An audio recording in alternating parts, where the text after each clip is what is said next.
शीर्षक मन को जीतने की कला। कहानी। एक समय की बात है, हिमालय की शांत वादियों में स्थित एक छोटे गांव में अर्जुन नाम का युवक रहता था। अर्जुन के जीवन में हर चीज थी, परिवार, दोस्त और सुविधाएं, लेकिन उसके मन में हमेशा असंतोष और बेचैनी बनी रहती थी। कभी उसे लगता कि उसका जीवन व्यर्थ जा रहा है, कभी उसे दूसरों की उपलब्धियां देखकर ईर्ष्या होती। अर्जुन ने कई बार अपने मन को नियंत्रित करने और शांति पाने की कोशिश की, लेकिन असफल रहा। एक दिन अर्जुन ने सुना कि पास के पर्वत पर एक महान संत स्वामी अच्युतानंद तपस्या कर रहे हैं, जिनसे लोग मन की शांति पाने का मार्गदर्शन लेते हैं। अर्जुन ने तय किया कि वह भी उनके पास जाएगा और अपने मन को शांत करने का तरीका सीखेगा। पहली सीख, वर्तमान में जीना। अर्जुन ने कई दिनों की कठिन यात्रा के बाद स्वामी अच्युतानंद का आश्रम पाया। वहां पहुंचकर उसने स्वामी से पूछा, गुरुदेव, मेरा मन हमेशा भटकता रहता है। कभी भविष्य की चिंता तो कभी अतीत की गलतियां मुझे परेशान करती हैं।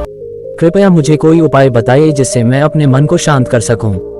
स्वामी मुस्कुराए और अर्जुन को एक जलपात्र थमाते हुए बोले, इस पात्र को पानी से भरकर गांव के उस मंदिर तक ले जाओ, लेकिन ध्यान रहे रास्ते में एक भी बूंद पानी गिरना नहीं चाहिए। अर्जुन ने पात्र लिया और मंदिर की ओर चल पड़ा।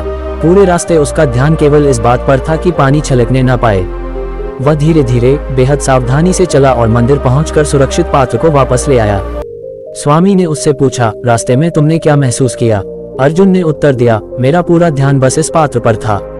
न तो मैंने रास्ते की सुंदरता देखी, न किसी से बात की और न ही किसी चिंता ने मुझे परेशान किया। स्वामी मुस्कुराते हुए बोले, ठीक इसी तरह यदि तुम हर कार्य को पूरे ध्यान और समर्पण से करोगे तो मन भटकने की गुंजाइश नहीं बचेगी। वर्तमान में जीना ही मन को साधने का पहला उपाय है। दूसरी सीख, स्वीकार्यता। अर्जुन ने पूछा, गुरुदेव, लेकिन कभी कभी हमें जीवन में ऐसी चीजें मिलती हैं जो हमारी उम्मीदों के विपरीत होती हैं। तब मन बहुत अशांत हो जाता है। इसका क्या समाधान है? स्वामी ने अर्जुन को एक सूखा पत्ता देते हुए कहा, इसे नदी में फेंक दो और देखो क्या होता है। अर्जुन ने पत्ता नदी में फेंक दिया। पत्ता धीरे धीरे पानी के बहाव के साथ तैरने लगा। स्वामी ने कहा, देखो, ये पत्ता नदी के बहाव के विपरीत जाने का प्रयास नहीं कर रहा है। ये बहाव के साथ बह रहा है, इसलिए इसे कोई संघर्ष नहीं करना पड़ रहा। जीवन भी कुछ ऐसा ही है।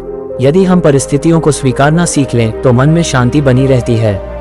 तीसरी सीख, संतुलन बनाना। अर्जुन ने अंतिम प्रश्न पूछा, गुरुदेव, कभी कभी सफलता और असफलता के कारण मन में द्वंद्व होता है। इन भावनाओं से मन को कैसे मुक्त करें? स्वामी ने उत्तर दिया, जीवन में संतुलन बहुत जरूरी है। सफलता पर अत्यधिक गर्व और असफलता पर निराशा दोनों ही मन को अशांत कर देते हैं। जैसे दिन और रात का संतुलन है, वैसे ही जीवन में सुख दुख का भी संतुलन है। जिस प्रकार चांद हर रात घटता और बढ़ता है, वैसे ही जीवन के अनुभव भी बदलते रहते हैं। अगर तुम हर स्थिति में संतुलन बनाए रखोगे तो मन पर कोई प्रभाव नहीं पड़ेगा। अर्जुन की आत्मशांति। स्वामी अच्युतानंद के मार्गदर्शन से अर्जुन को समझ में आ गया कि मन को काबू में रखने के लिए वर्तमान में जीना, परिस्थितियों को स्वीकारना और जीवन में संतुलन बनाना आवश्यक है। वह हर दिन का स्वागत मुस्कान के साथ करता और बिना किसी पछतावे के जीवन जीता। उसने जीवन में ये सीख ली कि मन को कभी पूरी तरह नियंत्रित नहीं किया जा सकता, लेकिन इसे सही दिशा में मोड़ा जा सकता है। अर्जुन का जीवन अब पहले जैसा नहीं रहा। वह हर परिस्थिति में शांत और संतुलित रहता। धीरे धीरे उसने अपने गांव के अन्य लोगों को भी यही सिखाना शुरू किया, सच्ची शांति बाहरी चीजों से नहीं, बल्कि हमारे मन के भीतर से आती है। निष्कर्ष, मन को जीतना आसान नहीं है, लेकिन अभ्यास, स्वीकार्यता और संतुलन से इसे सही दिशा में मोड़ा जा सकता है। हर परिस्थिति में वर्तमान में जीना और बदलाव को सहजता से अपनाना ही मन की शांति का असली रहस्य है।